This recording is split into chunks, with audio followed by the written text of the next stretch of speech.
হরে কৃষ্ণ।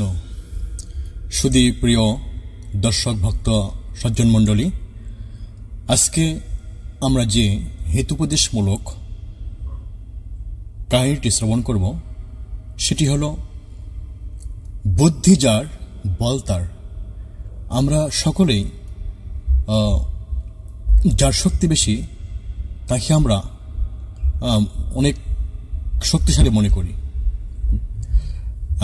তো এই শক্তিটাকে আমরা প্রকৃত শক্তি কি, এই বুদ্ধি যার বল তার এই কাহিনীর মধ্য দিয়ে আমরা জানব। তো আপনার মনোযোগ সহকারে এই কাহিনী শ্রবণ করবেন। আর যে সমস্ত দর্শকবৃন্দ আমার এই নিয়মিত ভিডিওগুলো দেখছেন তা অবশ্যই এই চ্যানেলকে অবশ্যই সাবস্ক্রাইব করবেন। তো যাওয়া যাক আমাদের আজকের এই গল্পের কাহিনীর দিকে। বুদ্ধি যার বল তার।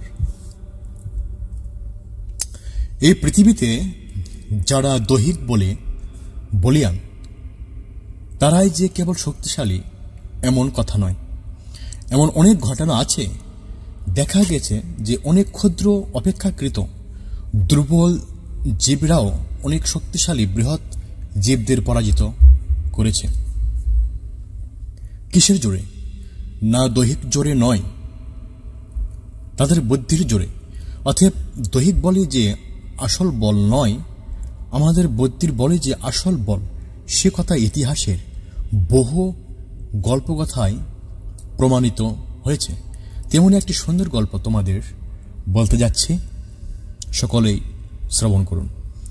মন্দার পর্বত নামে এক সুপ্রাচীন পর্বত রয়েছে, যার চারপাশে বিস্তীর্ণ এলাকায় গভীর জঙ্গলে আবৃত। সেই গহন অরণ্যে হরিণ, খরগোশ, কাঠবিড়াল, ঘোড়া, গাধা, বনবিড়াল, ময়ূর, কোকিল, টিয়া ইত্যাদির মতো সাধারণ পশু পাখি থেকে শুরু করে হাতি, জিরাফ, বাঘ, হায়না, নেকড়ে, সিংহদের মতো বলশালী পশুরাও বাস করত। সেই জঙ্গলে দুর্দান্ত নামে এক বিশাল সিংহ বাস করত। তার নামে সঙ্গে অর্থপূর্ণভাবে সেই সিংহটি ছিল দুর্দান্ত দাপটে, শক্তিশালী ও তেমনি হিংস্র। সে নিজেকে বনের রাজা বলে ঘোষণা করছিল। সে এতটাই উদ্ধত যে হিংস্র ছিল যে তার প্রতিদিনের খাদ্যের প্রয়োজনের চেয়েও অধিক পশুকে সে অনর্থক হত্যা করে ফেলে রাখত। এমনকি জঙ্গলের অন্যান্য বাঘ, সিংহরাও তার সঙ্গে যুদ্ধে পেরে উঠতে পারত না, তাকে ভয় পেত। নির্বিচারে সে দুর্দান্ত নামক সিংহটির এভাবে পশু হত্যার নেশার ফলে একদিক দিয়ে যেমন বনের পশুর পাখির সংখ্যা কমে আসছিল, তেমনি বনের পশু পাখিরাও তার অত্যাচারে অতিষ্ঠ হয়ে উঠেছিল। তারা সবসময় দুর্দান্ত নামক সিংহটির ভয়ে শঙ্কিত থাকত। সকলেই তাই চিন্তা করতে লাগলো কি করা যায়। কেননা কেউ আর আগের মতো জঙ্গলে স্বাধীনভাবে বিচরণ করতে পারছে না, বাস করতে পারছে না, সবসময় ভয়ে ভয়ে ভাব। এই বুঝি দুর্দান্ত সিংহটি এসে পড়ল। অবশেষে বনের সকল উপদ্রুত পশু পাখিরা গোপনে একটি সভার আয়োজন করল। ময়ূরকে সেই সভার সভাপতি করা হলো। সভায় শৃগাল, উট, জিরাফ, হনুমান প্রভৃতি বিভিন্ন প্রাণীরা প্রত্যেকে তাদের মতামত জানালো। অবশেষে সমস্ত পশুরা মিলে ওই সভায় ঠিক করলো তারা সবাই মিলে একসঙ্গে দুর্দান্ত সিংহটির কাছে গিয়ে কথা বলবে। সেই অনুযায়ী বনের সকল পশু পাখিরা মিলে একদিন দল বেঁধে সিংহটির কাছে গিয়ে অনুরোধ করে বলল, হে পশুরাজ, আপনি হচ্ছেন আমাদের এই বনের রাজা। আপনি কেন কষ্ট করে পশু শিকার করে আমাদের আপনার খাদ্য সংগ্রহ করছেন? এর ফলে একদিকে যেমন আপনার প্রয়োজন চেয়ে অধিক বেশি পশু হত্যা হচ্ছে, অন্যদিকে রাজা হয়ে আপনি নিজের খাদ্য সংগ্রহ করতে বের হওয়ায় আমাদের বনের ও আপনার সম্মান নষ্ট হচ্ছে।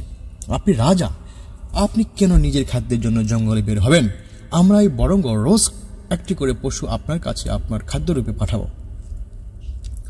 আপনি শুধু সেইটিকে খাবেন, তাহলে আর বনে বেশি সংখ্যায় পশু হত্যা হবে না, আর আপনারও কষ্ট কি নিবৃত্তি হবে। জঙ্গলের সমস্ত পশুদের এই কথা শুনে সিংহ বেশ খুশি হলো, ভাবলো এই তো ভালোই হলো, তাকে এখন আর কোনো পরিশ্রম করতে হবে না, সে শুধু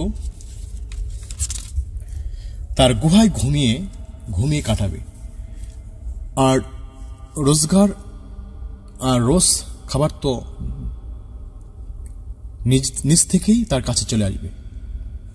অতএব তার চিন্তা কি, সে বসে বসে একটা বিরাট হাত ছেড়ে তার লেজটাকে একটি মাটিতে আশ্রে দিয়ে বলল, আচ্ছা, তোমরা তো দেখছি আমাকে একটা বেশ ভালোই প্রস্তাব দিলে। তোমরাই যদি আমার প্রতিদিনের আহারের দায়িত্ব নিয়ে রোজ একটি করে পশুকে আমার কাছে পাঠাতে পারো, সেটা তো খুব ভালোই হয়। কিন্তু সাবধান, কোনো দিন যদি এই প্রস্তাবে অন্যথা হয়, কোনো দিন যদি কোনো পশু আমার কাছে না আসে, তাহলে আমি তোমাদের আর জীবিত রাখবো না, তোমাদের সকলকে মেরে ফেলবো। পশুরাও বলল, তাই হবে মহারাজ। কোনো দিন আপনার আহারে ফাঁক থাকবে না, আমাদের মধ্যে কেউ রোজ একদিন করে আপনার কাছে আসবে, আপনি নিশ্চিন্ত থাকুন। সেই দুর্দান্ত নামক সিংহটির সঙ্গে এইভাবে চুক্তি করে পশুরা সবাই বনের যে যার আস্তানায় ফিরে গেল, আর কথা অনুযায়ী রোজ একটি করে পশু পালা করে সিংহের ডেরায় উপস্থিত হতে লাগলো। সিংহ শুধু সেই পাখিটিকে ধরে খেত, পশুটিকে ধরে খেত। একদিন এক বৃদ্ধ খরগোশ পালা এলো। পশুরা সবাই বৃদ্ধ খরগোশকে বলল, আজ তুমিই যাও, তুমি বৃদ্ধ হয়েছ, তোমার আয়ু তো এমনই শেষ হয়ে গেছে, তাই আজ তুমি যাও। সেই বৃদ্ধ খরগোশের সিংহের কাছে যাবার মোটেই ইচ্ছা ছিল না, কিন্তু কি আর করা যায়, তাই সে অনিচ্ছা সত্ত্বেও সিংহের গুহার উদ্দেশ্যে রওনা দিল। যেতে যেতে সে ভাবল, আজই যখন আমার জীবনের শেষ দিন, তখন ভালো করে একবার আমার জন্মভূমি এই জঙ্গলটাকে ঘুরে দেখি। এই ভেবে সে বৃদ্ধ খরগোশটি জঙ্গলের দিকে এদিক ওদিক বেড়াতে লাগলো। এইভাবে সে যখন জঙ্গলে ঘুরছিল, তখন সে জঙ্গলে এক জায়গায় এক পরিত্যক্ত কুয়ো দেখতে পেল। কুয়োর ভিতরে কি আছে দেখবার জন্য উকি দিতেই সে কুয়োর স্বচ্ছ জলে নিজেকে দেখতে পেল, আর তা দেখে তৎক্ষণি তার মাথায় একটা বুদ্ধি চলে আসলো। সে একটা বুদ্ধি পেল। সে আনন্দে একবার নেচে নিয়ে মনে মনে নিজেকে বলল, এইবার বুদ্ধি পেয়েছি, এই বুদ্ধিতেই দুর্দান্ত সিংহের হাত থেকে নিজেকে বাঁচানো যাবে, আর সেই সঙ্গে জঙ্গলের অন্যান্য পশু পাখিদেরও প্রাণ রক্ষা পাবে। এইদিকে খরগোশটির জঙ্গলে ঘোরাঘুরি ফলে সিংহের কাছে পৌঁছানোর সময় চলে যাচ্ছিল। অনেক দেরি হয়ে গেছে। সিংহটি খুব খিদে পেয়ে গেছে। সে ভাবতে লাগলো, কি হলো, আজ কেউ আমার কাছে আসছে না কেন? সিংহটি ক্রুদ্ধ হয়ে জঙ্গল কাঁপিয়ে একটা হুঙ্কার ছাড়ল। জঙ্গলে অনেক দূর থেকে সেই হুঙ্কার সবাই শুনতে পেল। খরগোশ সে আওয়াজ শুনতে পেয়ে তাড়াতাড়ি সিংহের গুহার দিকে রওনা দিল। গুহার কাছাকাছি যেতেই তাকে দেখতে পেয়ে সিংহ বলে উঠল, কি রে, আজ এত দেরি হলো কেন?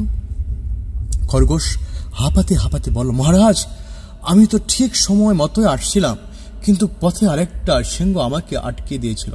সে আমাকে আসতে দিচ্ছিল না, খেতে চেয়েছিল। সে বলছিল যে সে নাকি এই বনের রাজা। আমি কোনো রকমে তার হাত থেকে পালিয়ে এসেছি। খরগোশের এই কথা শুনে দুর্দান্ত নামক সিংহটি দারুণ রেগে গেল। সে বলল, কি, কার এত সাহস যে আমি বেঁচে থাকতে সে নিজেকে রাজা বলে? আমারই খাদ্যের পথ আটকায়, কোথায় থাকে সে? চল, আমাকে দেখিয়ে দে, আজ ওকে শেষ করব। খরগোশ এইটাই চাইছিল। সে সিংহকে সে পরিত্যক্ত কুয়োর সামনে নিয়ে গিয়ে বলল, মহারাজ, আমি একে ওখানে ঢুকতে দেখেছি, মনে হয় ও ওখানেই থাকে।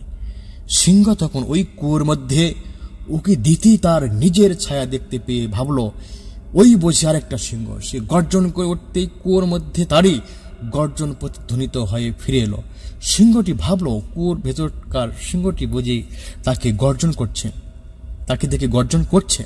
সে তখন কুয়োর ভেতরকার সিংহটাকে ধরবার জন্য কেশর ফুলিয়ে ঝাঁপিয়ে পড়ল, আর উঠতে পারল না। এই কুয়োর জলেই ডুবে মরল।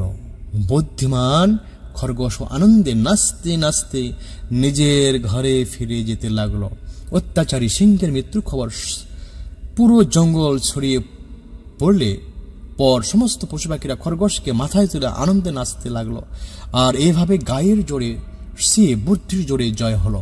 আমাদের ইসকনের প্রতিষ্ঠাতা আচার্য শ্রীল প্রভুপাদ 1976 সালে 10 জুন তারিখে আমেরিকার লস অ্যাঞ্জেলেসে শ্রীমদ্ ভাগবতের প্রবচন প্রদানকালে সংক্ষেপে এই গল্পটির উদাহরণ প্রদান করে। হিতোপদেশ বুদ্ধি যস্য বলং তস্য শ্লোকটি উল্লেখ করে বলছিলেন যে এই জগতে বুদ্ধিবলই হচ্ছে সবচেয়ে শ্রেষ্ঠ। এই জগতে মায়া অত্যন্ত শক্তিশালী, কিন্তু কৃষ্ণ হচ্ছেন পরম বুদ্ধিমান। তাই জীবের উচিত পরম বুদ্ধিমান পরমেশ্বর ভগবান কৃষ্ণের আশ্রয় গ্রহণ করা, তার শরণাগত হওয়া। তাহলে ভগবান কৃপা আর জীবকে সেই বুদ্ধি দান করবেন যে বুদ্ধির জোরে জীব এই জগতের শক্তিশালী মায়াকে অতিক্রম করে সকল দুঃখ দুর্দশা থেকে মুক্তি লাভ করবে। এই জন্য মহাজনগণ বলছেন যে কৃষ্ণ ভজে সেই বড় চতুর। এই জগতে তিনি হচ্ছেন সবচেয়ে বুদ্ধিমান, যিনি কৃষ্ণ ভজন করেন। হরে কৃষ্ণ। অসংখ্য ধন্যবাদ। আপনারা ইতিমধ্যেই এই গল্পটির মূল বিষয়বস্তু অনুধাবন করেছেন যে সকলকে কৃষ্ণ ভজন করতে হবে। এটা হচ্ছে বুদ্ধিমত্তার পরিচালক বিষয়বস্তু।